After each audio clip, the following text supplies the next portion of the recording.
World presents Assassinanny 911.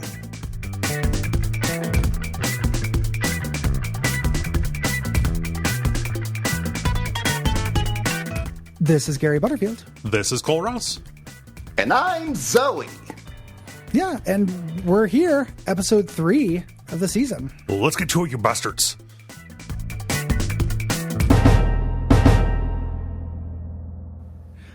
Yeah, part one of my goal. As you heard, we are joined by Zoe, who you may know from the Ashes of Ariandel episodes of Bonfireside Chat. Zoe, how's it going? It's good. Since this is my return to your network, I'm trans now. I doubt anybody remembers me too specifically, so it's cool. COVID sucks. So that makes life kind of sting. Yes. But I'm super excited to be on your program. The Venture Brothers has a lot of meaning to me, new and recent. Yeah, can you speak to that just a little bit?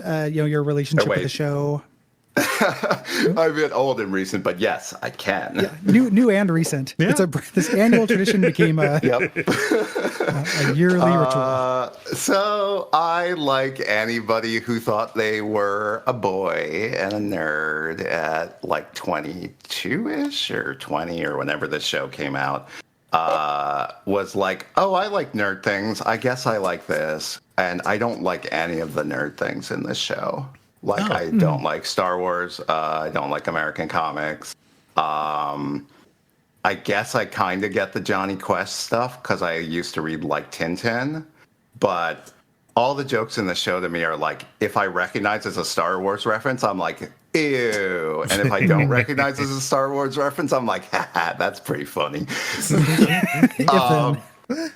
But I don't know, something about it. I just had friends at the time who were they very much wanted me to know how much they knew about American comics. So they would just sort of watch the show and clue me in on it. And I was like, it's pretty funny. The little boys are so sweet. And the necromancer, once they start bringing in Dr. Orpheus a lot more, I was like, okay, I get what this show is about. And it's pretty good. But I kind of fell off, I guess, after 2 seasons, maybe. And it was only maybe in the last year, it probably was even you guys talking about it that made me watch it again or something in that orbit. So I just binged season 3 onwards. And I was like, oh, they made a show, huh? I thought this was just jokes. It eventually becomes more serious than it has any right to be in some ways. Yeah, I had never seen the back 3 seasons of the show, and I got so into the 7th season that I stopped watching it to start the whole thing over. Oh. By the time I lapped myself, I realized I had stopped on the penultimate episode. Wow. Right. So right before the series finale. And I was like, fuck, that's really, that's something. And I don't know, I love it. It's something that I feel I wish I had some bros around to share it with, which is why I'm very happy that I'm on this podcast actually, because it's it reminds me so much of my youth, probably. I feel this is just so sort of interchangeable with the Space Ghost and Brack. Not interchangeable. These were all taking up the same time slots, when my roommate had the TV in college. But I was like, oh, this one's actually funny. I mean, I guess I like Space Ghost, but I was like, this one has a plot, so I can watch it for more than 20 minutes without going insane. So that's the one that kind of stuck with me as oh, I think that's the one I like. But I really never stands finished out. It's very different. Because I was just I guess I just forgot it existed at some point, and then was surprised, damn, they kept making that. There's so much space between the seasons. It was kind of easy to forget about for a while. Yeah, I think it was just I stopped having television after college, and moved to the Hulu model and stuff. And when those things stopped being served up to you as the only way you can watch TV outside of DVDs, Yeah, I relate. I'm not a TV person, and part of the reason why I've had such a good time revisiting this is because it's like a callback to a time when I was. Yeah, More, no, that's and when definitely. there was less there, so it felt more manageable. Like right now, it's a tired observation to be overwhelmed by the amount of good TV and recommendations out there. But this calls back to a time where I was like, oh, cool, this and the Office and Simpsons is still kind of going, and C-Lab. Like there's just like nothing really. Reno 911, that show was funny. I just it was kind of did not have a lot of things to grasp onto. We're really, really happy to have you on the episode, and specifically on this episode, because we wanted to have this episode. Something that we talked about a little bit on this show is that the Venture Brothers has some gender stuff, for lack of a It does, more precise word. So we didn't want to be the only voices on this episode that introduces one of the major characters, hunter gatherers, just because I have learned that just because something does not trip off my alarm bells, that is not the end of the story. So it's good to have kind of some extra perspective on that. Oh, Gary, if you forgive me, I may end up reading you. No, But in a kind way. We're all friends here. I appreciate. Hope be gentle. I'm doing my best. But I also think this is so. From my personal experience, I feel like I tend to have a lot more energy than the average trans female person, specifically for sort of mediating out this bullshit. And I also just have like a lot of connections to people like y'all, just because the gaming industry is so cis. And I'm like, I don't know. I mean, I'm like trans butch. So I'm sort of occupying a different space in reality than even most kind of trans femme types in gaming. So I felt like I didn't really want to be. I have like a tiny bit of an opinion that I'll get into at some point about Dr. Girlfriend, but like that's not my experience of gender and not really like something that, like you say, Gary, kind of pings my radar. But I do feel like the hunter thing is really interesting and is actually like a story about transness and is one of those very fascinating, like, oh, a cis person wrote this, and it's like hysterical, but it's also kind of real. So I'm like really happy to be given an opportunity to go into that on a show that I also really like. Yeah, that's excellent. Yeah. The way that they treat hunter gatherers in the show is definitely, they don't do the easiest possible thing. No. They could do, like, it has a much longer tail and more complexity than maybe you would think. It takes a while before even Hunter like actually steps in and speaks about what they want, right? Yeah. Like it's complicated. Yeah. So yeah, let's get into it. It's also this episode is also full of jokes. We're gonna talk about jokes as well during this. This is a funny episode. Yes. This episode written and directed by Jackson Public. I'm starting to get a feel for who wrote and directed what. But this definitely feels like a Public episode. And originally aired on July 9th, 2006. And this is a Brock episode. Yeah. Showing his history, his relationships, and kind of the ways that he has softened and become part of the family. Right. And the character comes back, Molotov Cocktease, his kind of love interest, his femme fatale. She returns specifically to kind of comment on Nanny Brock, to kind of say like, hey, you've lost your edge because you're here, straightening out the boys' hair with your spit, like you're their mom. It's hard to have edge when you lick your thumb and put it on someone's cheek. Yes. That's not a very Get like. that hair out of your face. Haven't I guess you I can seen think of a the vampire Nanny or something. starring Vin Diesel? The What's edgier than that guy? I think This you're dude thinking who of the like pacifier. sues if he takes a bad punch in a Fast and Furious movie. I was really disappointed to sorry, learn the that I sucked. pacifier. I think the Nanny was maybe like the Schwarzenegger one, Hulk Hogan. That's like Mr. Nanny. Yeah. I think it's the Hulk Hogan one. In my guess mind, the I thought there was a Nanny is Fran cyborg Nanny Drescher. one too, but I guess not. was imagining, I think I was getting two different Hulk Hogan movies mixed up. One where he's a nanny and one where he's a cyborg. Robo nanny. And I was just thinking, Yeah. the Nice. cyborg nanny as played That's by just Hogan. System Shock 2, though. Yeah. Hey, hacker. You just blood me. Oh man! Like the fucking Skyrim dragons. No, God, can you imagine if like somebody just Hulk snuck Shogun? a racist Hulk Hogan mod into that like System Shock 2 res textures pack, and you didn't know, No, and one of them comes storming at you through the dark. How scary those cyborg nursemaids are already. Oh, yeah. Dark Whereas. Yeah. Psyops. I'll bring it back. What was that game? The kill Psyops, people the in the conspiracy. arcades? The Mindgate conspiracy. Oh, the one that killed people. You're talking about Polybius. yeah, Polybius? Polybius. Oh, yeah. I'm bringing that back, but it's just gonna fuck people up with racist old dudes. But I guess the only people you would want to fuck up are racist old dudes. So Yeah, it's not don't really feel too useful. bad about that. Speaking of old dudes, we are introduced to a very important character here, Brock's mentor at the OSI. Yep. We alluded to them earlier. Hunter Gathers, who is modeled after Johnny Depp's portrayal of Hunter S. Thompson in Fear and Loathing in Las Vegas, basically for no reason other than Jackson Public likes that portrayal of Johnny Depp or of Hunter S. Thompson. It's him in pieces an come explicit Nick together. Fury suit.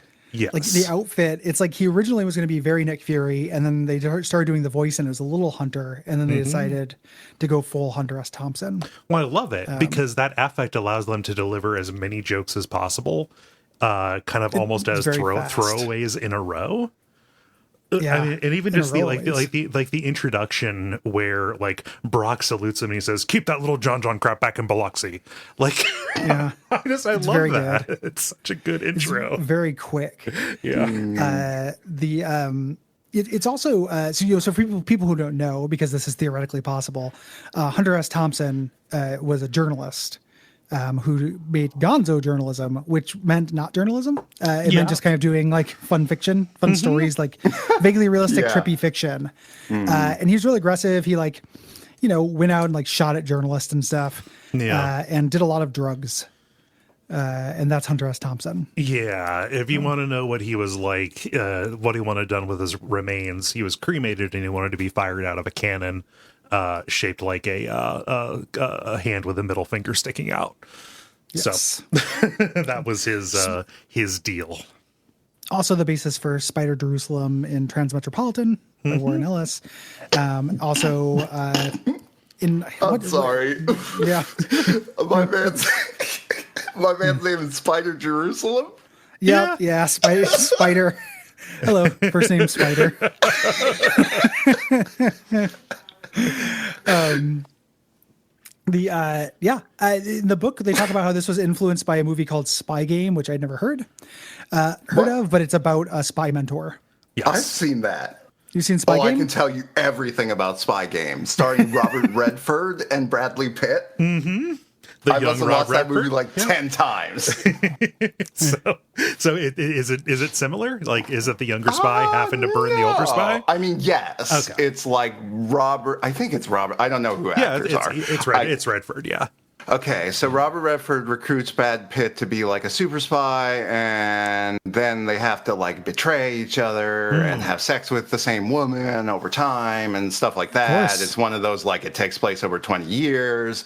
So it's that kind of thing.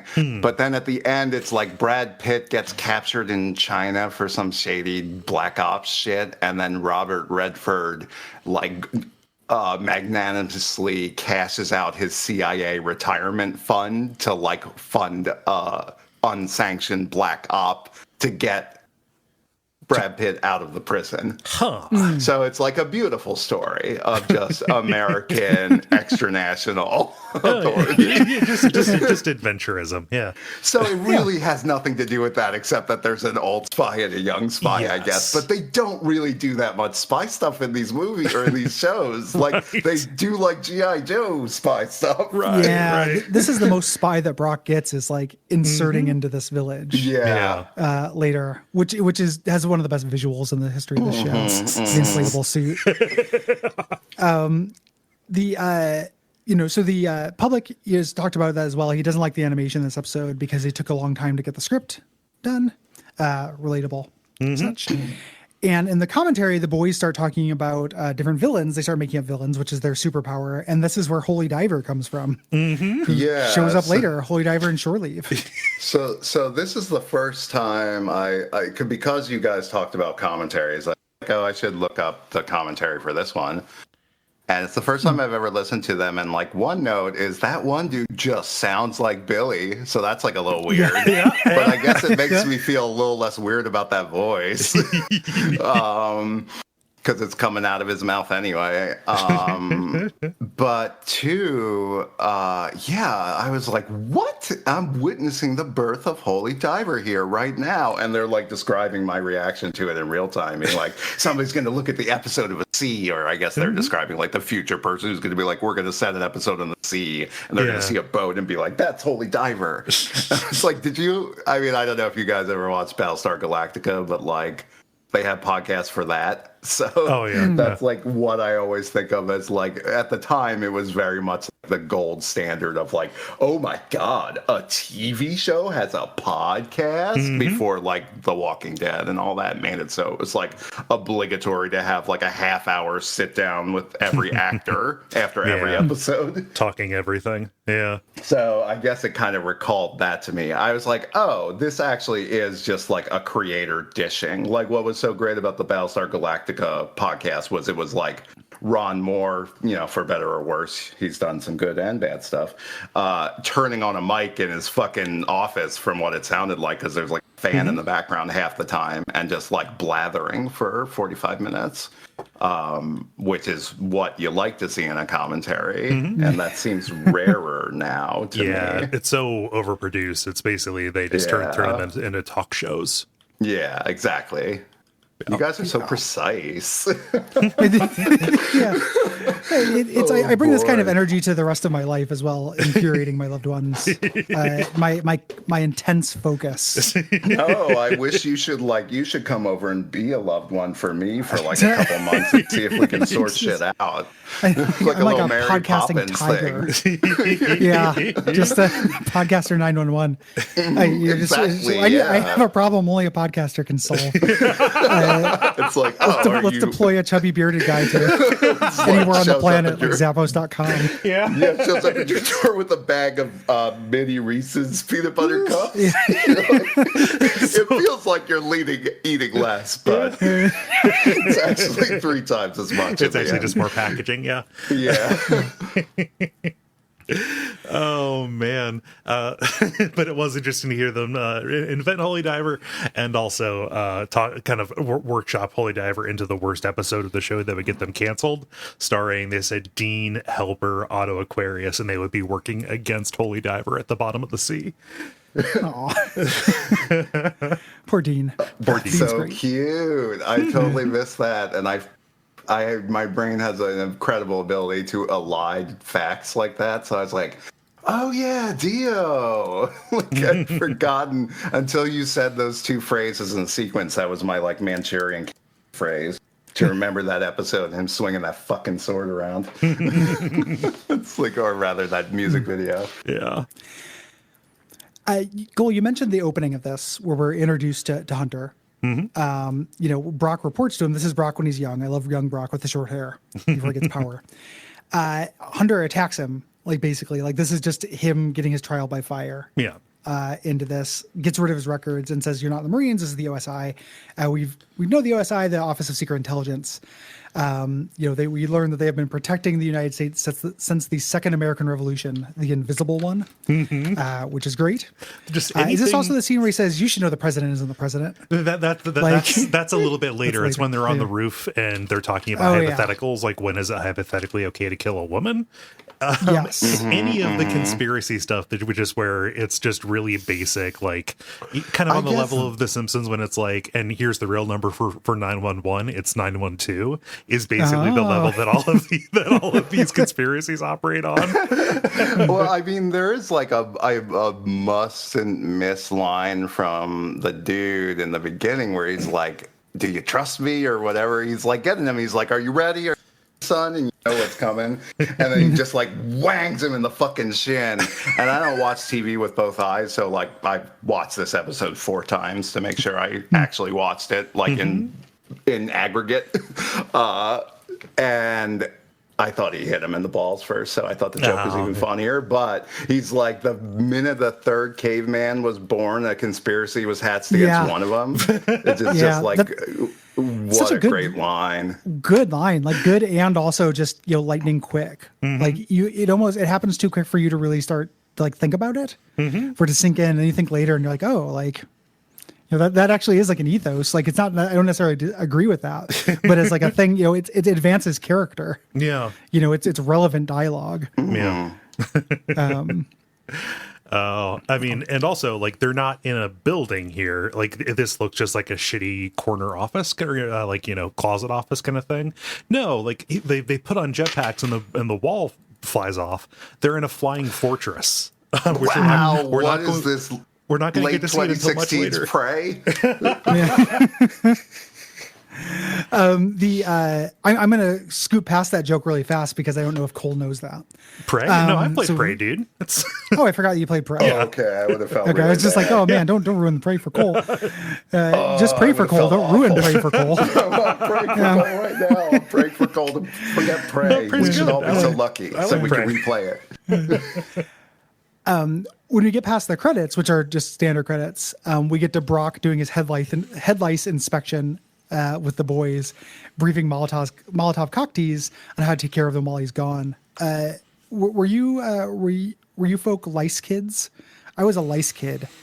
Not to out myself as disgusting or anything, but I did get lice. Oh, Gary, we knew. A bunch of times. It's You can tell from your voice. Guppy, anyway. Yeah, you sound licey. No, yeah, I can just hear him singing. It's a myth that lice go after dirty kids. No, it's I was not a lice kid. I do remember frequent checks though. Yeah, I guess I'm familiar with the experience. I did not know that's what Brock was doing. No, I thought it's like an Afro pick. Yeah, that's one of the you things can you use a special use? comb. Yeah, it's a special comb, but it's not an Afro pick.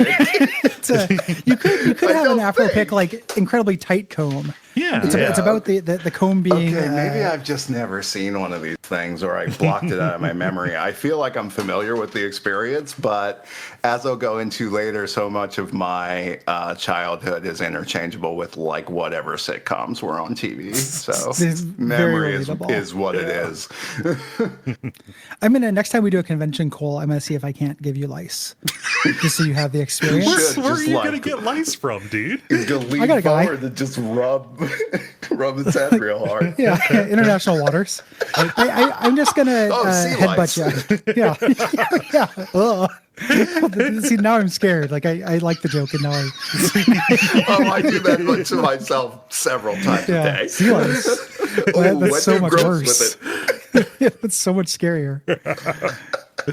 Yeah, just like in the movie The Bay. Oh yeah. Molotov is giving him shit here about him being a nanny, wants him to go freelance, and he's saying, no, this is actually real. Like you're saying, this is clown college, but no, this job is dangerous. Rusty gets actually has a bunch of outfits, and Rusty, who has a really small part in this episode, gets to come up and ask which of his horrible 70s outfits looks better. I love the thing they go over, and the commentary here is that it is just like a failed joke from the start because their budget is so bad. That the joke is that they're both terrible 70s nightlife things of velour and Italian knit. And like all you have to do is Google Italian knit to understand why that is a workable joke. But as they point out in the thing, they're like, our animation shit, it all just looks like a shirt. Oh, Shall I wear a shirt or a shirt? but he undercuts him just a little bit with this, trifling stuff. Brock pulls Rusty aside and says, hey, Molotov's going to be taking over for me.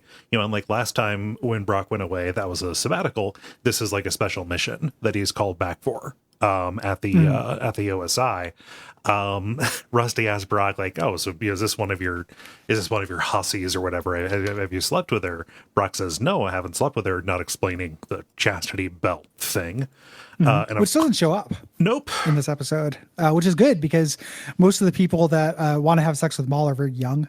So it's good. It's good that the chastity belt doesn't show up in this episode. It seems like Brock would warn Rusty. Like Rusty says, like I got dibs. Yeah. Which is a gross concept, but I think maybe Brock's trying to have him learn a lesson. Yeah. I think Brock is constantly both trying to have him learn a lesson and it also acknowledges the reality that Rusty can't practically get himself into that much trouble in most cases, like with women specifically, I guess, like because of his lack of charm. Yeah. Even though it does like repeatedly happen, but I think that's sort of like the rotating state of denial that fuels the joke. Yeah, absolutely. I really do appreciate their gay dad energy. It's just like so sweet, like the big butch one, and then like the useless, reedy little twink, or like twink. I'm sorry, the path. Flunk. There's like one for like, what I am slowly becoming, one past their prime, or in the grips of middle age. So like he's got his pointy little beard now and stuff. The word for a twink that's past their middle age is twunk. No, that's twunk incredible. is part twink, part hunk. Do you guys not know this? No. This is so astonishing to me. How would I know this? COVID, man. I'm inside 24 hours a day. What? No, this is like ancient. My girlfriend hasn't told me about it. I don't know about it. Ancient sources. Oh, God, I got to give you the charts. There's like a food pyramid. Send us the source book. Give us the PDF so it won't cost you anything. Oh, I would love to. I mean, anytime I get the opportunity to who's a trans butch twunk femboy Teach me whatever on the weekends, like you guys, people make these just elaborate it's like a Venn diagram but building towards expressions of gender. It's really a beautiful thing. I'm trying my best here. We all are, believe me. So Brock is paying her in American jeans, which is very funny and is the setup for a joke that gets cut later. Like she's stealing toilet paper, and it's just a non sequitur, but that's what this is supposed to be. Yeah, it's her wanting to bring to Russia these American commodities. Yes. Yeah. Hank obviously is very much in love with Maul, and kind of the conflict between Hank and the imagined conflict between Hank and Rusty ends up being kind of the fuel for the B plot of this episode. When Brock goes to get his bag out of the X1, a monster jumps out of it, which happens a lot. This is Manaconda / Womanaconda, which is like a Naga creature. Yeah. Who before Brock can take it out, Maul cuts it in half, and they're baby snakes. And there's Radine's like, ooh, Womanaconda. Sexual dimorphism. Yeah. Foreshadowing. Yeah. I think that's probably the idea. I think that they probably intended to do that foreshadowing there. And as Brock's leaving, he's just trying to tell, Maul, he leaves, and while he's gone, Maul takes over. She's just like, listen, once Brock gets back, you won't need a nanny. Right. Like I'm going to turn you into men. The idea being, she wants to fix this so Brock can go off and go on spy adventures and become actualized, because she does not think that he is. She believes he's being held back by this nothing dead end job. Right. Yeah. Yeah. So Brock gets into the limo and oh yeah. Rusty pops a pill. Rusty does pop a pill. I'm not going to let that note pass because she's turning them into men. Rusty's popping a pill. That's hormones. See, the layers are here. You just have to be able to perceive them. Weed helps. That might be one of the last of the pill pops, actually. I don't remember too many of them after this. That's so he funny. kind of gets off pills, but not in a real way. Right. Yeah, He just starts right. doing them when the cameras aren't running. It was odd to be sort of watching this show in the third season onwards when y'all were in the first season. Right. And you being like, they're so heavy on the pill popping and like just, especially the first episode, like I just had no conception of how bad it was. Yeah. And it really made me a little sad because like, it's something I've always wanted to get my wife into, and Pills? like I mean, listen, it's 2021, They and do all nobody kinds of needs different help things. getting into pills. I guess I am looking at like 7 medication bottles right now. Yeah, I mean, I guess I'm everybody into does pills. now. I But like the animation is so bad. Like even on the good suggestion episodes in that first season, Yeah. that it's like real tough. Tough. Yeah. And yeah, and like the outrageous pill popping in the early one, and like Rusty. It's like it's like the first episode, especially such with the drugs and stuff. It's such more like an extreme Jetsons take on like the humor or something, or even just like a more. It's so much more cartoony, like a Johnny Quest would be. Yeah. I think. Yeah. It's just like hornier and like grosser, but it's like tonally basically like the like pace and the vibe is kind of like, and the emotions are in line with like a Johnny Quest episode. And I feel like you might have said this on like the last episode or 2 people in this world, Rusty and Dean, aren't in on the bit, Yeah. basically, Oh, yeah. or like They're not pretending. are done with it.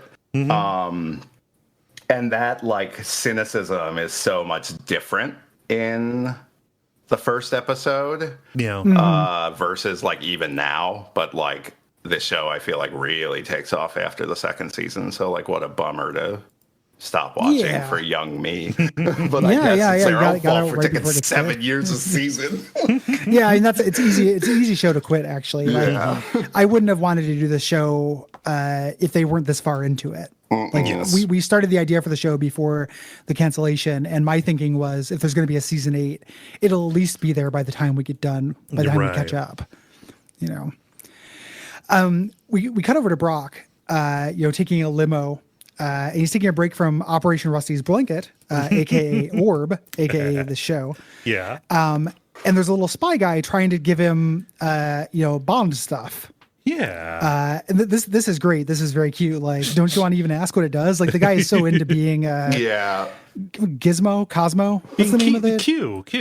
Q. Okay, I was trying to remember what the name of the gadget guy was. Yeah, Bond, James from Bond's Bond. best friend, Gizmo. I was getting confused with the Punisher's version of this, which is Microchip. Gotcha. It's like such me with every modern video game. It's like, don't you want to know what happens if you push Y and B while you hold right bumper and then zoom in? Like even my favorite game of like the past 5 or 10 years, like Hitman, even does that, and it's so good that I can stand it. But every other video game, like all the like Batman follow-ups like are so complicated where it's just like, don't you want to hit 700 buttons to play this game? And I'm like, no, I want to walk in a straight line and pick up garbage. And sometimes have to shoot like 2 guys. Yeah. Maybe 2. Yeah. But Brock is dismissive of all of the gadgets. He wants a says, knife. Yeah, his K-bar knife is all that he needs. And he gets the mission. He finds out who the quote client is, his target. It is a rogue agent, Hunter Gathers, saying he was the second closest thing to a father I ever had. And his answer's like, bummer, because we need him dead.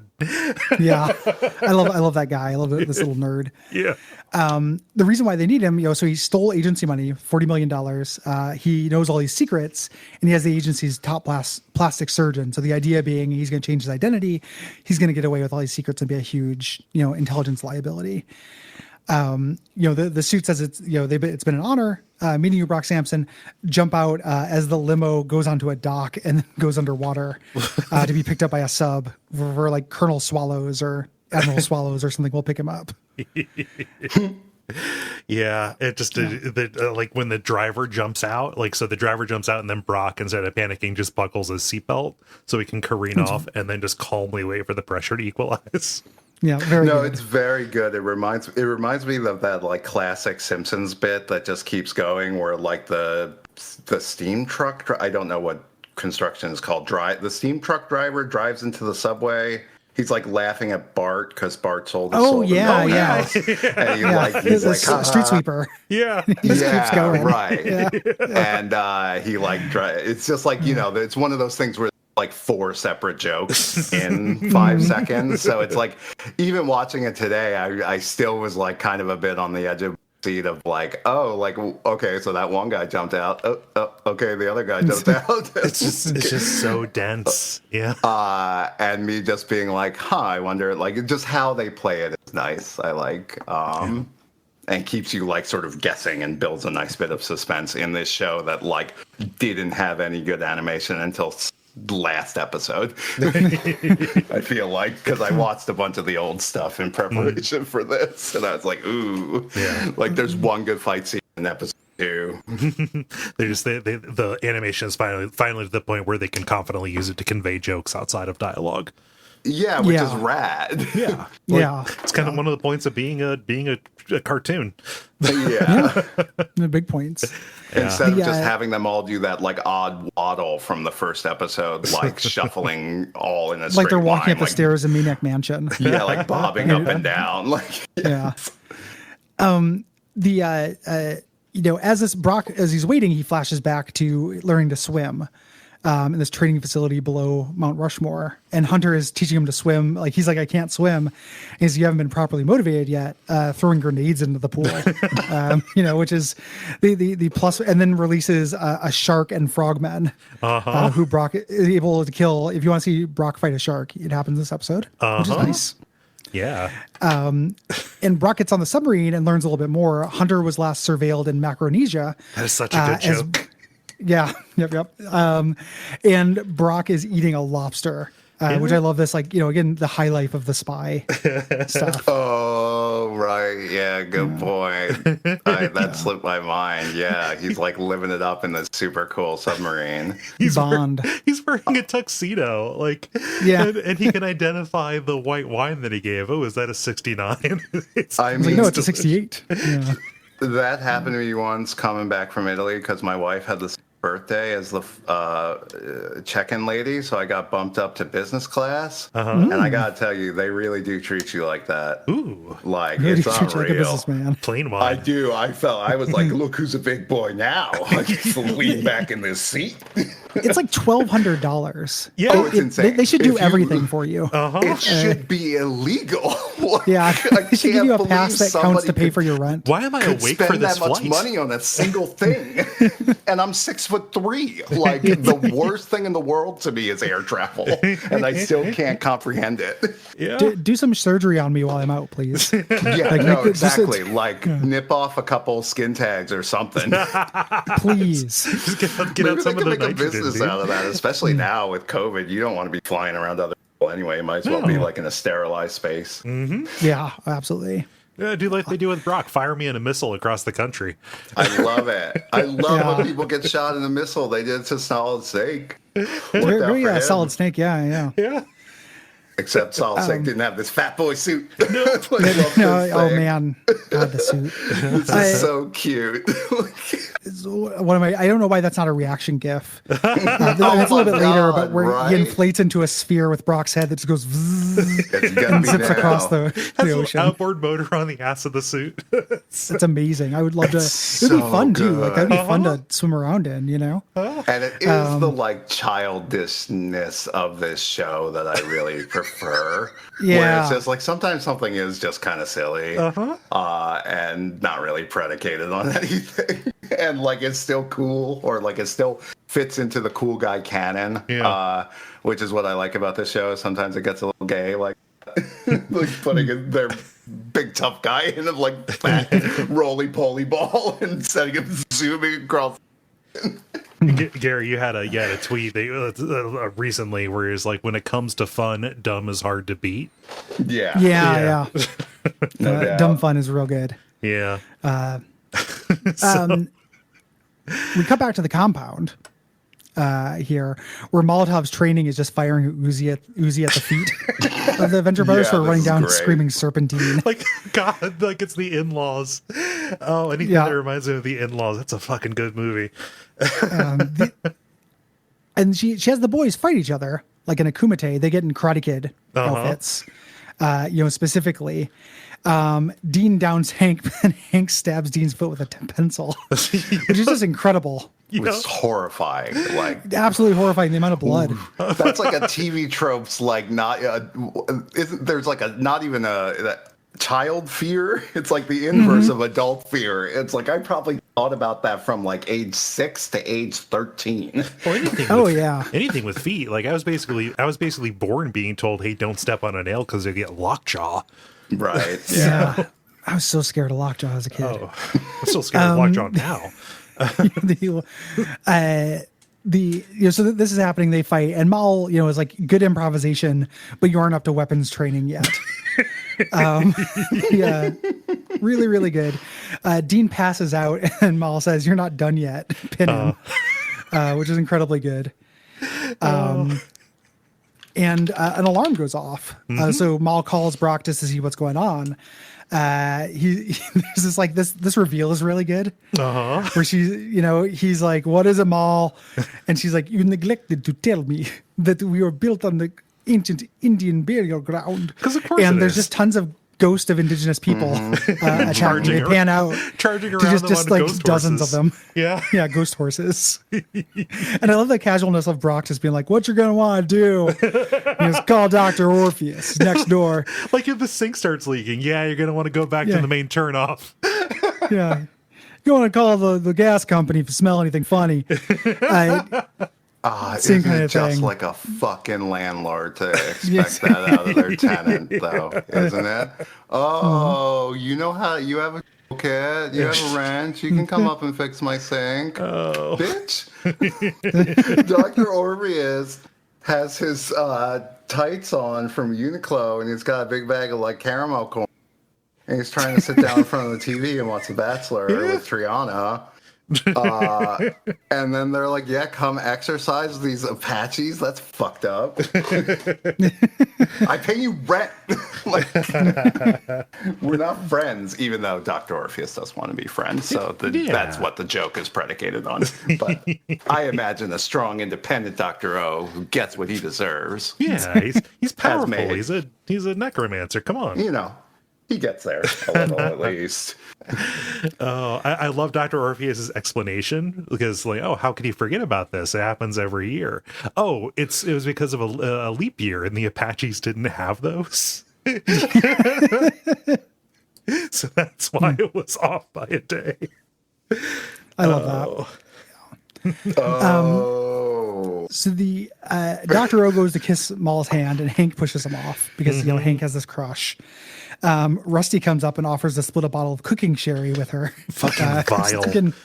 Man, the Rusty drinks stuff. I can't wait until that starts I happening. love it. I love it. I love when stuff does gross stuff, and like the stuff they commit to him, which is not only like that sort of little kid like throw every condiment in a jar vial, but also just the literally undrinkable or poisonous. Like cooking sherry is not like palatable. No, it's not food. No. So it's just like a beautiful, like, I love the idea of like, the two of those guys writing this episode sort of like grabbing stuff off the kitchen shelf of their mind until they've settled upon like the perfect, like technically alcoholic, technically potable beverage. Well, later they do big things with this, like Rusty's yeah. drink recipes are Big one of my swings. favorite things. Ketchup big, and Coca-Cola. Mocha Lotta. Yeah. Mocha Lotta coolers and stuff.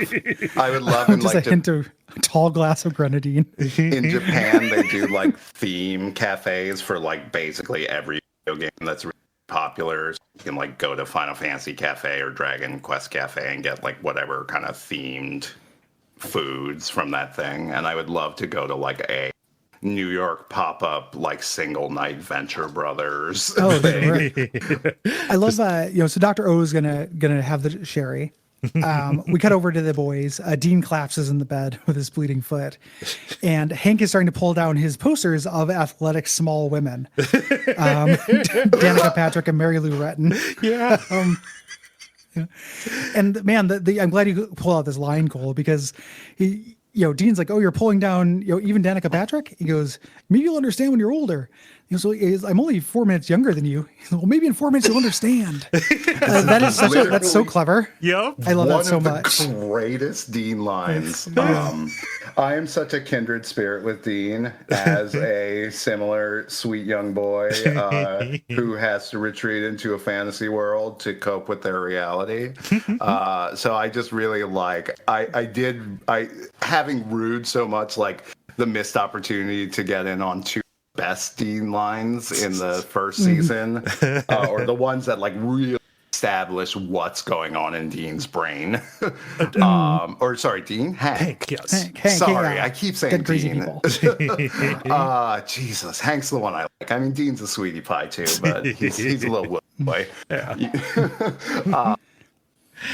Just like I totally get that, and this is such a good crystallization of that feeling of that age. Of like, and especially because they followed up with the pubic hair thing. Of course. When Dean asks him, "Oh, you got your pubes?" And he's like, "A gentleman never asks in a hotel." It's like It's not an expression. No. He says it like it's a real thing. Cobbled together from fiction and reality because nobody's raised him. Yeah. And so Yeah. he says it and it makes sense in his head. And people have to tell him that it doesn't. And speaking from experience, that's a traumatic process. Better start it early. So I have a lot of love for Hank, and that 4-minute bit is so it's just like it's good. It's like preserved in glass for me. Just a feeling of that Clever kind of joke. age. Like, And they pointed out, which is happy. Listen to the commentary. I don't know which one is which, but whoever wrote the joke, the other guy is like, that the cadence of that is so good, I thought you lifted it from somewhere. Yeah. Like they were like, I thought you like it was from an old sitcom or like a bit, like a why the tomato crossed the road or something. Yeah.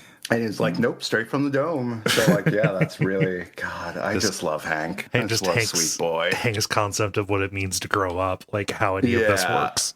It's beautiful. Like, stay there forever. You cut over to Brock. He does the awesome inflatable suit thing, which you mentioned earlier.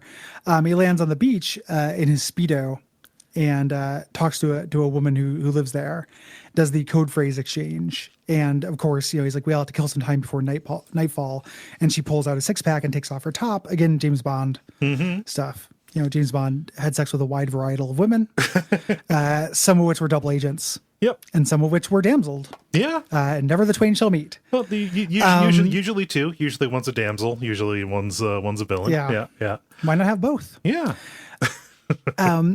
The next morning, Hank brings breakfast to Maul in bed and wakes her up, and she strangles him out of reflex. So this is serious times. This is not funny for the super fun show. My dad did that to me once. What? Like grabbed my neck because he was like super drugged out. I woke him up. He got real mad at me. Yeah, it didn't hurt me, but I was my dad was around, so it was dad times. I was like 11 or something. Right. It scared the shit out of me. And it was exactly like this. Like, it's really fucked up. And he was like, don't startle me. And I'm like, no, I wish I would have been like, sir, I am 11, which is always what I wanted to go back and tell. Didn't we all? Yeah. Sir, I'm 11. I'm 11. I'm 11. I'm not a man. Yeah. I don't need to remember not to scare my dad by waking him up when he's sleeping on the couch. capable of startling you. Yeah. Yeah. You have nothing to fear from me, father. Yeah. You should expect to be woken up when you have a child. Yeah. And it's like, I know I'm 11. I know I'm a big boy, but come on, man. You think you are, Gary? You think you are? Yeah. You Not got yet. a lot of Someday. growing to do. Someday. Little boy, hope to be a big boy. Why does Hank have a Chippendales outfit? Because it's his conception of what the sexiest thing he could wear is. Why does he Like have he's it? trying to seduce. Who bought Oh, why it does he for have him? it? Huh? Yeah, like they have costumes. They have a whole costume closet. Okay. They do. Oh man, he's just no shirt and that collar. It's ridiculous. Brock rings to check in on them on the communicator watch.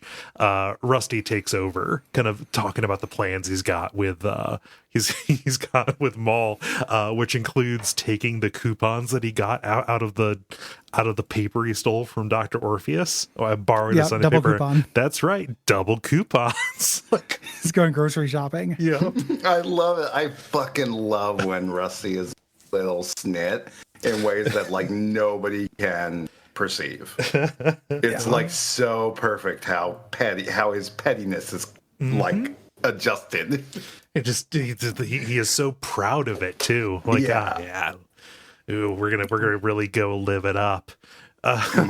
So back on the island, Brock, sighs and looks through his binoculars, and we get a flashback to it's 20 years later this time, as opposed to 21. He's on a mission with Hunter, and they're on a rooftop in Paris, and they're dressed up like stereotypical French people.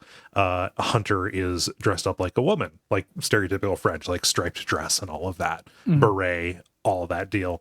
Looking into a hotel room through a sniper rifle. Yeah. And this is, like Brock's saying, why don't we just do it? And Hunter explains the rule, like no women, no children. It's what makes us, better than the criminals. And Brock starts throwing hypotheticals at him. This is where, he says, what about if a woman killed the president? And he got to say, the president's not the president anyway. And he lists all these hypotheticals, and we get, this is not the first non-specific Dracula.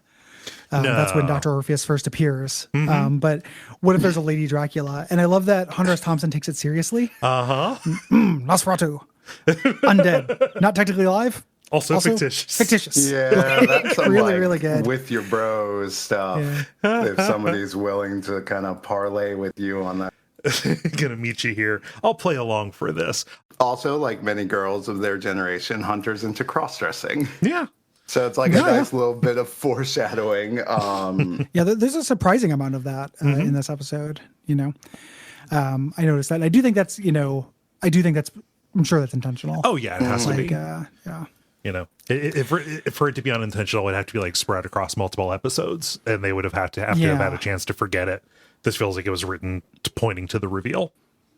Oh yeah. Going back to the compound.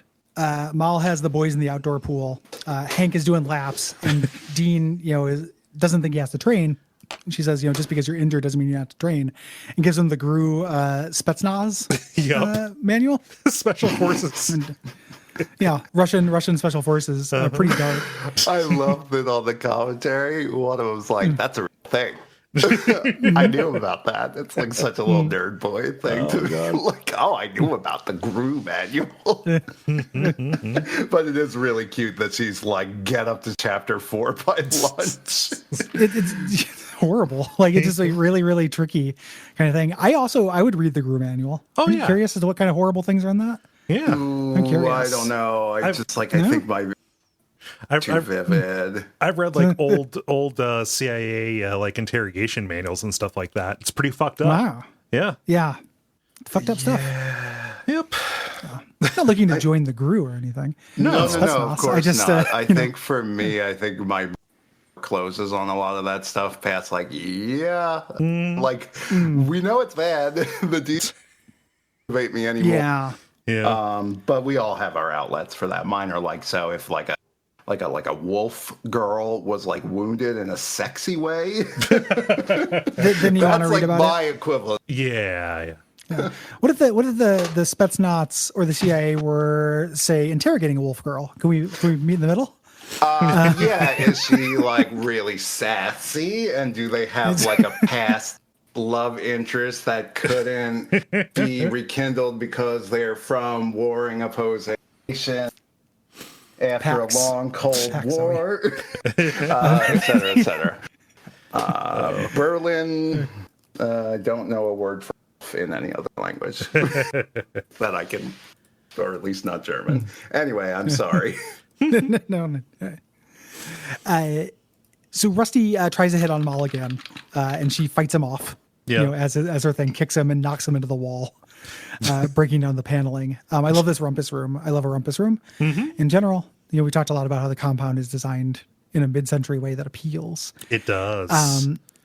And we get Triana coming over with another first appearance of Kim, Triana's friend, which doesn't seem that notable. Kim doesn't get tons of lines in the show. But Kim is kind of amazing because she's one of the only characters who shows up entirely from outside this world. Like even Dermot, who is kind of positioned as that kind of character, eventually starts showing some ties to it. Like Kim is an absolute civvy, and just like Triana is already pretty close, but just the idea of bringing in like an outside observer who is just absolutely just from the normal world. Dean confides in Triana. She's from the outside. She can probably go and get help, saying she's killing us. He does not want her to know. His shorts, his swim trunks are all full of water as well, which is really observed. The way they get all poofy when he gets out. Just like, oh yeah, swim trunks. Kid fears. Conveniently, the pool has a window that goes into the rumpus room. So Hank gets to see Rusty talking to Maul, and he has blood on his collar, but he thinks it's lipstick. So he gets very jealous and screams and passes out. Rusty I love Rusty, his practicality when he moves on. Yeah. From something. Like he's not, he's like, he gave it the old Rusty try. And then he's just like, well, she threw me into a wall. So, hey, can you tell me if those Russian mail order brides are legit?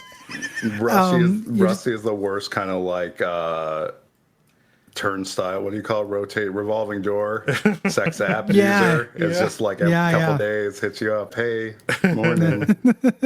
It's like, I guess that works for your brain. I don't know how you do it. This is so creepy. He's pretty gross. This is pretty nasty. This is the kind of thing that like Crank movies would be made of later. Because he's. Yeah. Well, it's the line where he asks about the Russian mail order brides. Obviously, Molotov's from Russia, but horrifying. He says because those Chinese ones are a racket. The damn thing was already dead when the crate finally showed up. Yeah, referring to this dead woman as the damn thing. Like, come on, dude. Yeah, I think pretty bad Rustyism. I think it's putting too much in Rusty's mouth for me. And it's such a fine line, especially as someone like with an abusive dad. Like, I do get a bit of catharsis out of this show in the way he is portrayed as sort of like very specifically abusive, but enfeebled. So like I feel like that just sort of steps over that line and kind of hurts the characterization for me. Yeah, it would have been fine just him switching to Russian mail order brides. That feels really well observed. That's like a mildly creepy joke but it's in a cartoon, like so like and it's not reality. Like Rusty would do that. He's not so cavalier about human life. The line exists somewhere between contemplating human trafficking and having attempted human trafficking and also being accessory to murder by postal system. Like somewhere in between those, also like it's probably a bit too much.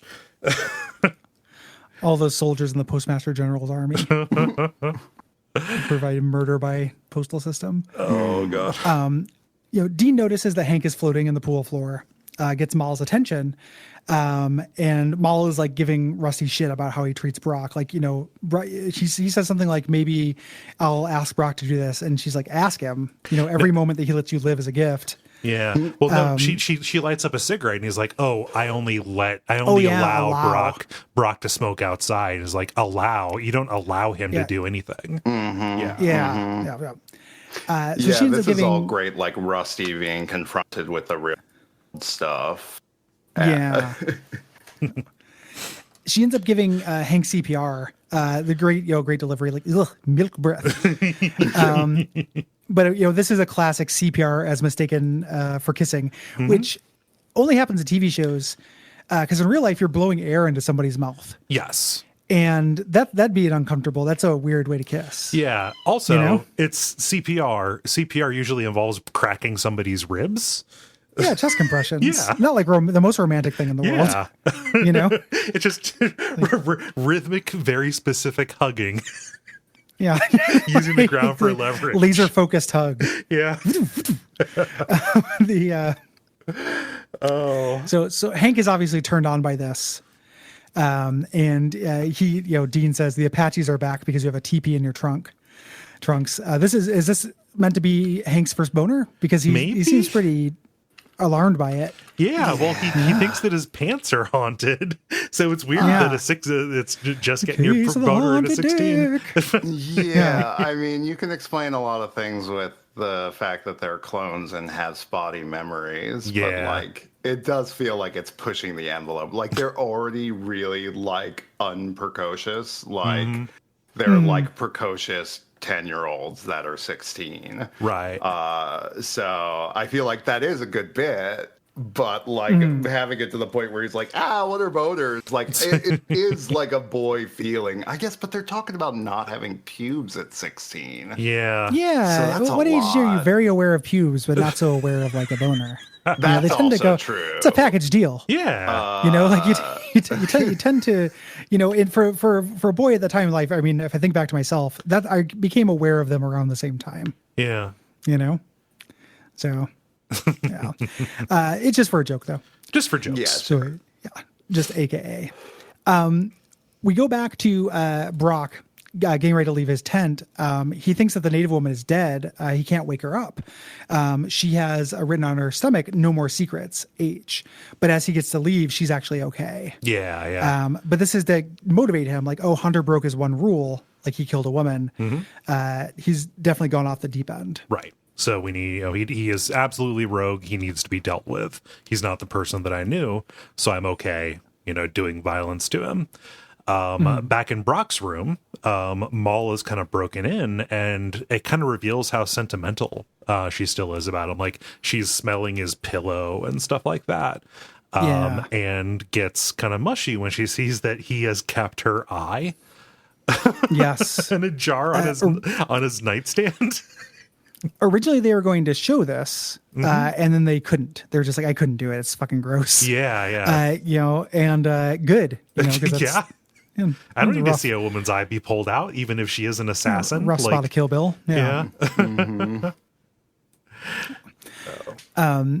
So he goes back to the Paris mission where they first meet. And they were like, and it's not actually where they first meet. They actually retcon this. Yeah. So it's got to be a second meeting. But they start making out. And she hops up, like doing the, he's a big, strong man and he's just straight carrying her until he tells her to leave the shoes on. He likes it with the boots on. And she smiles and sighs come out of her boots and she stabs him in the kidneys, basically. Yeah. Horrible. Wow. Yeah. Sticks him in the flank and then pins him to the bed with more sighs. Yeah. And does a totally rad backflip match light off the ceiling.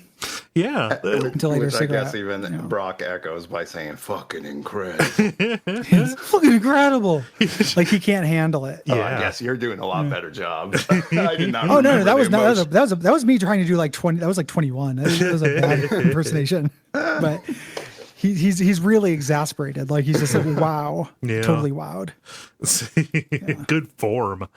We're cutting back and forth between a bunch of stuff here now. In the present day, Maul is not the only one who's smelling stuff. Hank, I mean, this is pretty creepy. He gets he really dips his snoot into her thigh highs.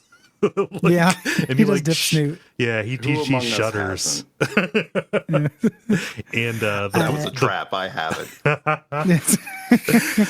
the blade pops out and nicks him, and it has a hallucinogenic poison in it. Yes. Yeah. And now we enter into the trippy ending that is a tribute to The Doors and Apocalypse Now. Yep. Kind of surprisingly. I love the fantasy he has with Maul coming up and telling him what he wants to hear. Like, kill your father, if you want to be with me. He's a big old duty head who wants me all to himself. And when she reveals her breasts and there's the two Hanks, it's one of my favorite moments in this episode in the show. They're like, kill Pop, kill Pop, kill Pop, kill Pop, kill Pop. Wonderful image. Yeah. Very funny. So having seen this hallucination, his own head on his crush's brass. We're fully in the apocalypse now kind of section. He grabs a sword off of the wall and marches resolutely to a sound-alike of the end. We get the organ music there. And this is intercut with Brock sneaking to the temple where Hunter's being held, he thinks. Yeah, this part kind of goes on for a bit. Yeah. It's like it's not, there aren't really jokes in this. It's just like a trippy, it's a I love long it. God. homage. Maybe it's all the drugs, but I'm like so into it. I love. This is the sort of movie reference I can get really into. I am like crazy for the idea of Hank in the Pussy Mind Control, like convincing himself he has to kill his lurching. I feel like his voice acting in this part is so good. The voice acting is really good. Yeah. And the animation is kind of bad, but kind of in a good way at parts. Like when he's doing all those poses, when he's like, I want to kill you. Come on, baby. And like grabbing his crotch and arching his back and then falling to his knees, sobbing as like the organ music is blaring. It's like so good. Yeah. Maul tries to stop him, as his father want to kill you, mama, like literally just doing from the end. We see kind of in shadow silhouette Hank going crazy and slashing at his father, who is not revealed to still be alive until the post credits. Yeah, it's a fake sword. I love we're that getting too. That's such a Venture paper Brothers mache. thing. It's a fucking toy sword that he left on his bedroom because he's a dumbass kid. It's just so cute. Like I love when they just let the boys be cute and stupid. Yeah, I like that in all cartoons when like kids are allowed to be. Yeah, it's kids. really beautiful. That like I really feel like they maintain their innocence in a really sweet way. When they start building them up as characters, they're sort of like ironic teenage detachitude. Also, like kind of still ties into that innocent sweet boyness in a way that is like a little truer to teenagers, maybe. And Hank always keeps that up a little bit, even though he has more reason to grow up faster than Dean does. Yeah. Oh man. While this is happening, we're still have Brock. Brock comes in on the surgery room.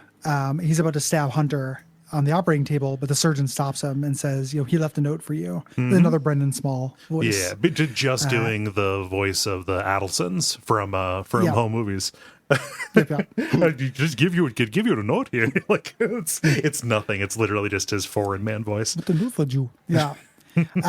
And the note says, he got tired of the game and wanted out. And Brock pulls back the sheet to stab him and sees that he has gotten breast implants. He has had sexual reassignment surgery. And this kind of breaks Brock's brain for a second so they can throw in a little Chinatown into their apocalypse now. Yeah, why not? Let's just mix those streams a little bit. Both are good movies, it's fun. Let's just combine incest with sexual it's reassignment surgery. basically, Transition. I mean, that's nobody's ever thinking about it that way. Yeah. That is a frustrating part about how queerness intersects with the normal world is like, it's just funny how cis people are so good at making those things intersect like that. The things they hate and then the other they say they like. Yeah. But, of course, not to make excuses or add that as might be the motto of shows like this about stuff from that time. It was made in 2005? 2006? Mid-2000s, yeah. Okay. I mean, it's pretty old. It's a bummer to, I looked up those guys' ages at some point, and I think they were, late 20s, mid-late 20s. Something like that, I think mid-20s. Like, they're roughly my age. Admittedly, I had a more compelling reason to get over my internalized homophobia than many. But, I was definitely done with that shit by that age. So it just kind of sucked. Yeah. I'm sure they feel bad in the way that I do about stuff that I have left out there floating around from 15 years ago. Yeah. So, I mean, I just recognize it's a reality of making bad jokes in the past and being thoughtless. But it's just really unfortunate shit. I mean, It doesn't add very much. Like it's not Yeah. really even a joke about Chinatown. No. It's just like, what if somebody said something in a different situation with roughly the same cadence? Yeah. So in Yeah. Chinatown, it's like, oh, it's her mother, it's her sister, it's her, or, something like that. Her mother or sister, kind of getting at the creepy twist of that movie. Yeah. Here, though, Brock says, like, what did you do to him? That man, that man was like a father to me. And he says, well, now you might need to think of him as your mother, is what he says. And then Brock starts hitting him, and that's when he starts doing your father, your mother, your father, your mother. Yeah. It's kind of like, as far as like the movie references go, it's just hat on a hat. Like it's just a bad joke without getting into the baggage associated with the the references, right? Yeah, it's a bummer. Like, I don't think it's like, I forgot it was a Chinatown reference until you brought it up, and then I was like, oh yeah, that movie. So I wasn't even coming into it from that. It's a bit of a bummer that they actually do like a good bit of dialogue for what it is, and the doctor being like, that's your mother, especially because Brock says he was like a father to me, which is such a like narrative that trans people really experience of like, oh, this person I used to know is dead. And you're asking me to embrace this new person whole cloth. And I have to bury all my feelings and all my desires person, which is, that's such like a brief expression of that feeling. And I think like if you took out that stupid Chinatown joke, like he could still get upset at the doctor, still hit the doctor. The doctor could have still said like your mother, your father. It's, for me, it's like, that's kind of lame, but stuff like that doesn't pass my personal threshold. It would have been like a much more emotional instead of being like a stupid movie reference. Yeah, just saying you think of her as your mother now. I feel like would have been okay. Within like an actually pretty good movie reference is the thing. Like I already said, I really love the psychedelic stuff with Dean. I mean, like I don't Apocalypse Now is whatever. Like I'm not 24 anymore, so I don't care about it. But I think the idea of setting having to literally flee to like a Mesopotamian temple to gender transition is an idea that probably resonates with a lot of people. Whether it was like, I can certainly picture it that way. Like that need to self-isolate to that degree in order to like obliterate one's past self. It's like sort of, it's something that's been on, so maybe I'm talking about it too much, but I think it is sort of like a way to view this that redeems it a little bit. I mean, listen, like in the grand scheme of transphobic stuff on TV in 2005, top 100, as unfortunate as it is to say. So like it's stuff like this for me, I always kind of just shrug and move on, unless it's like really egregious and like hurting a real person who is alive. Like it feels, I don't know, I'm just too old to get my ardor up about cartoons in that way. You know? But as cartoons relate to human beings, at the end, do get very upset about that, and you hear all about it. Yes. So it looks like Brock stabs Hunter, but instead just kind of sinks his knife into the into the bed, and then walks away. And we think, okay, he's accepted this. He has internalized the rule. You don't kill women. Hunter's a woman now. And so he has some sympathy, as well. He's just like, it's like, like this, this person who's very dear to me was doing something kind of serious. They weren't trying to escape to sell state secrets and like fuck over the organization. There's no reason for me to, for me to continue the mission, because the mission was, it didn't account for all of the reality of this. Now I have new information. I'm an agent. I have agency in this situation, and they have to end on a punchline. So they have him come back and check Hunter's bottom. And he recoils and says, "Oh, I had to be sure," which gets into some here's the thing. iffy stuff.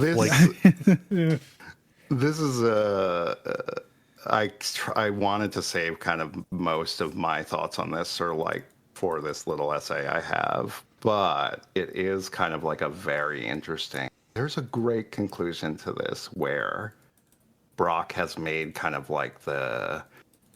Look, I want to use big words, but I'm not great at it. I believe it is the ontological conclusion that Hunter is a woman. And he has accepted her as his mother. Mm-hmm.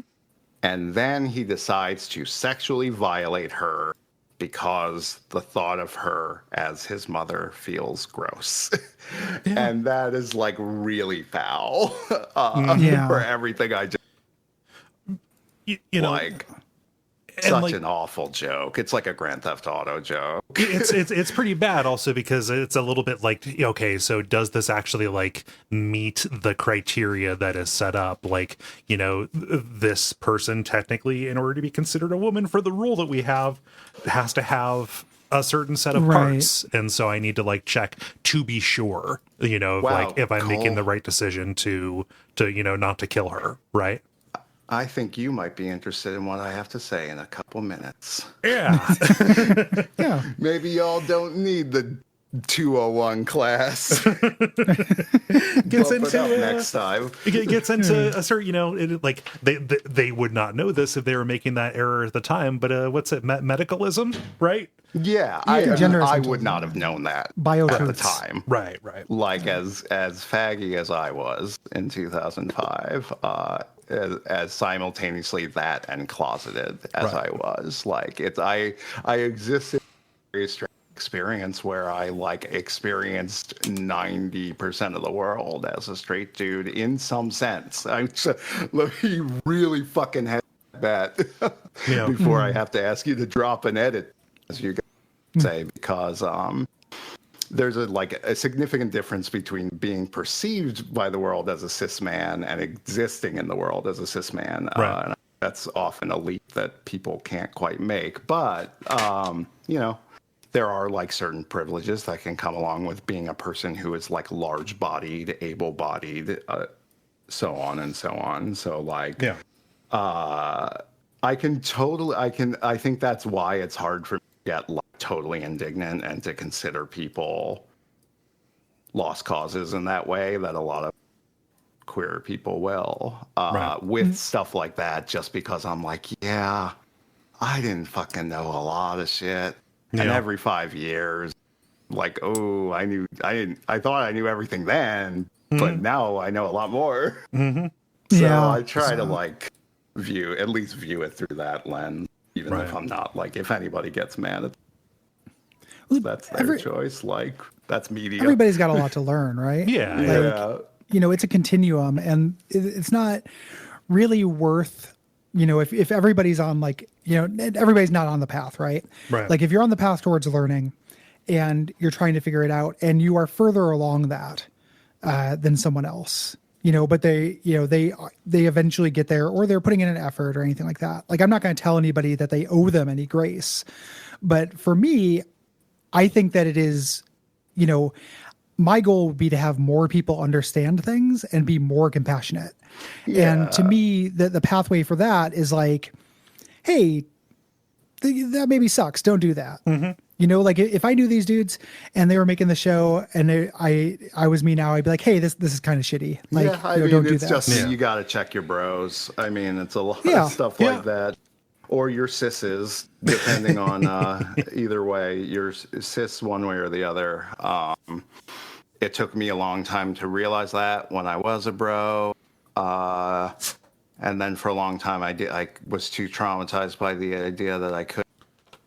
And now I've looped around back to being a bro. And I believe that it is every bro's obligation to check their bros about shit like that. Tell people they have spinach in their teeth. Like, if you are, exactly. If you're on the basketball or the poker game or the Apex Legends, because it's COVID, just punch them in the arm and be like, hey, man, what's up with that? We keep each other honest. Yeah.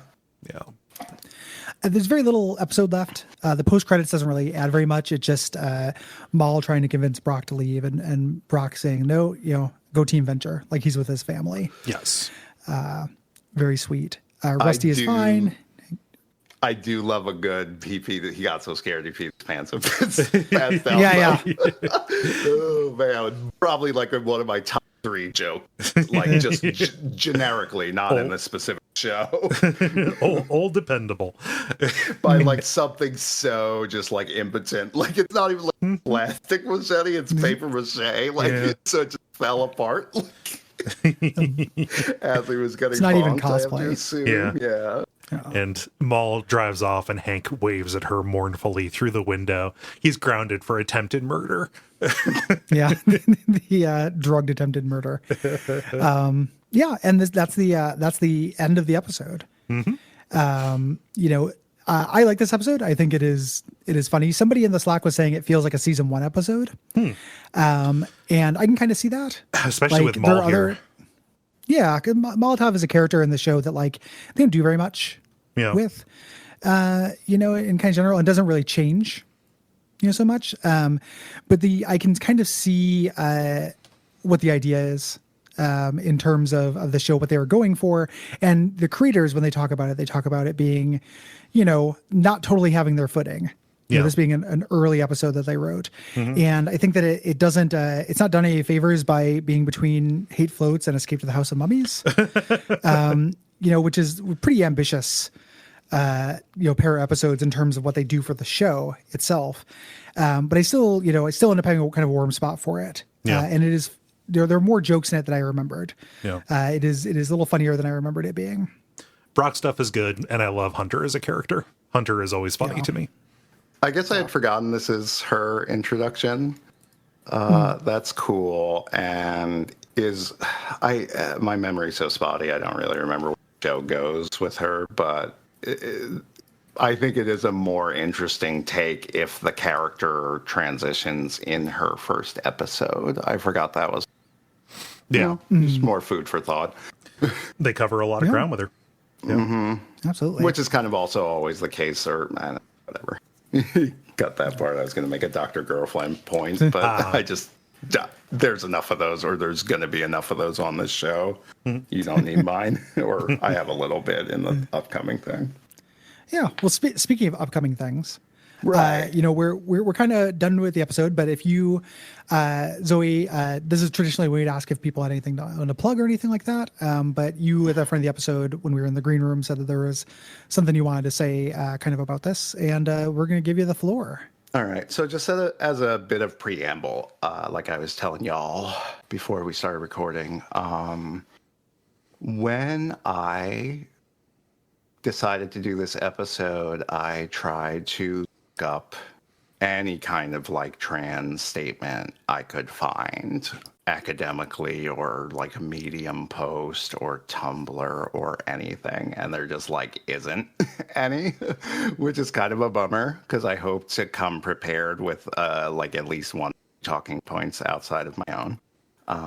But since there is not one, I whipped something up real quick this morning that hopefully scans and doesn't sound like it was written by a person with ADHD in 2 hours, which is me, and how long I spent on this. Because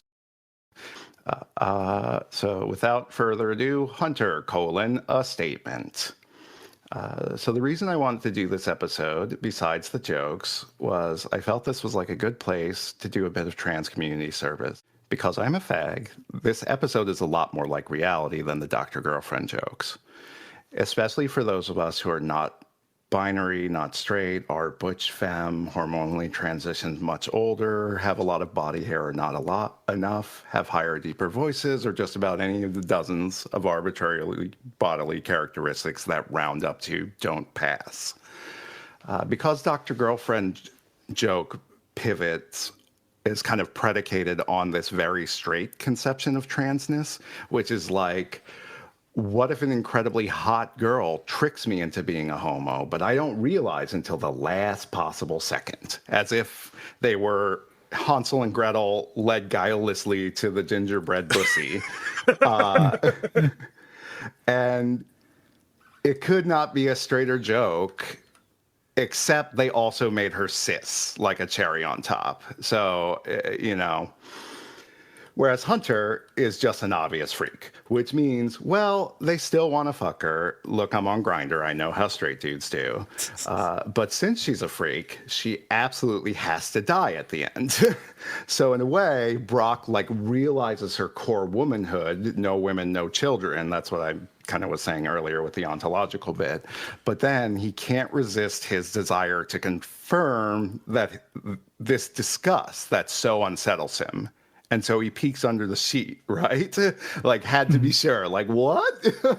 Oh, I thought I was turned on there for a second. Haha, oops. Or obviously that's not what's going on in Brock's head. Right. But that is what that joke is, which is why it's so strange to talk about things because they're so abstract. Brock's actions cut to the core of a certain duality of integrating with cis society as a trans person. Brock acknowledges Hunter's femininity on a humanistic level. She is a woman, and he will not kill her because of that, but not on the physical. He has to know if she still has a dick. There's an element of withholding that a lot of cis people don't even realize they're doing with trans people, even with their trans friends. It's that weird cognitive dissonance where cis people can actually be quite loving and supportive without being able to get over the fact that there's something about the expression of transness that activates them. Brock's ultimate policing of Hunter's body as a conditional secondary physiological step to womanhood reminds me of how just often enough someone I know will check that with some kind of variant of, yeah, but that dick of yours. When you're trans, you learn early and are reminded often how many secondary physiological steps there are to access anything in life. Hunter's story, despite the knives and clandestine temples, parallels real-world pains of transition and coming out better than you might expect. It's just kind of funny to me that cis people are so adept at recreating these situations that starkly resemble trans people's realities, like Hunter or the bearded mamas in Japanese bars and Persona games, or anything like that. Only at the end of that bittersweet story of a late-in-life self-actualization, they bust a gut and go, that's the punchline. And that's the end. Yeah. Thank you for that. Very well observed. Appreciate it. Where can people find you online?